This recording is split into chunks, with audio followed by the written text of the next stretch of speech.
Hi friends, இப்போ நம்ம பார்க்க போகிற திரைப்படம் பேர் வந்து பார்த்திங்கன்னா காந்தி. 1982 வந்த படம் இந்த படம். இந்த படத்தை பற்றி இப்போ ஏன் ரிவ்யூ பண்ணுறேன்னா, சமீபத்தில் இந்த படத்தை பார்த்தேன். மிகப்பெரிய ஒரு பிரம்மாண்டமான படமாக இருந்தது. இந்த படத்தோட கதைன்னு நம்ம எதுவுமே சொல்ல தேவையில்ல. காந்தியோட வரலாறு தான் இந்த படத்தோட கதை. இந்த படம் வந்து பார்த்திங்கன்னா 8 ஆஸ்கர் அவார்டு வின் பண்ணியிருக்கு. அது இல்லாமல் 30க்கும் மேலே அவார்ட்ஸ் நிறைய வின் பண்ணியிருக்கு. கிராமி அவார்ட்லேருந்து golden globe award, best foreign film, best director, best actor காந்தியா நடிச்சவர் தான் Ben Kingsley, best new star, best screenplay golden globe அவார்டில். அப்புறம் நிறைய சினிமாட்டோகிராஃபி அவார்டு, இது மாதிரி பல அவார்டுங்களை வின் பண்ணியிருக்கு. இது வந்து பார்த்திங்கன்னா பேஃப்டா அவார்ட்ஸ் வின் பண்ணியிருக்கு. இந்த படத்தோட கதை எல்லாருக்கும் தெரிஞ்சது தான்.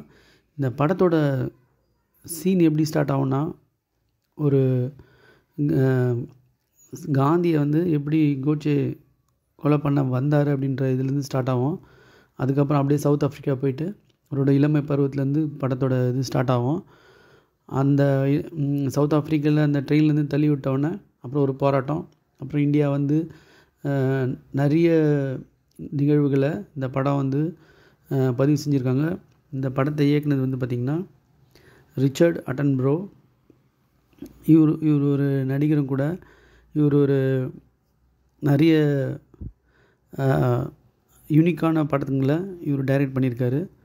ஸோ அதில் வந்து ரொம்ப ஒரு யூனிக்கான படம்னு இந்த ரிச்சர்ட் அட்டன்பரோவோட காந்தியை சொல்லலாம். ஸோ இவர் அதுக்கப்புறம் வந்து பார்த்திங்கன்னா நிறைய நேச்சுரல் ஜியாகிரபிக் சேனலில் வர அந்த விஷுவல்ஸ் மாதிரி தான் அவர் நிறைய பண்ணியிருந்தார். ஸோ இவர் உங்களுக்கு இன்னும் அழகாக சொல்லணும்னு கேட்டிங்கன்னா, ஜுராசிக் பார்க்கில் ஒரு வயசானவர் ஒருவர் ஜுராசிக் பார்க் வச்சுருக்க மாதிரி, ஸோ அவரை சொல்லலாம். Great escape, last fall, Jurassic park, அதெல்லாம் அவரோட இது உங்களுக்கு தெரியும். ஸோ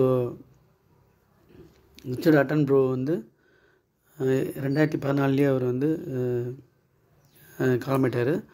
ஸோ இந்த படம் வந்து பார்த்திங்கன்னா ஒரு பிரம்மாண்டமான ஒரு விஷுவல் எஃபெக்ட்ஸ், அதாவது கிராஃபிக்ஸ்லாம் இல்லாத ஒரு visual treat for people.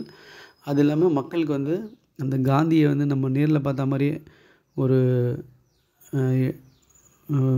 Feel நம்மளுக்கு வந்தது அந்த படத்தை பார்த்தா. இது எல்லா இளைஞர்களும் கண்டிப்பாக பார்க்க வேண்டிய ஒரு திரைப்படம். மஸ்ட் வாட்ச் மூவியில் இது பக்கெட் லிஸ்ட்டில் உள்ள ஒரு படம்னு நான் இந்த படத்தை ரிவ்யூ பண்ணுறேன். Bye friends.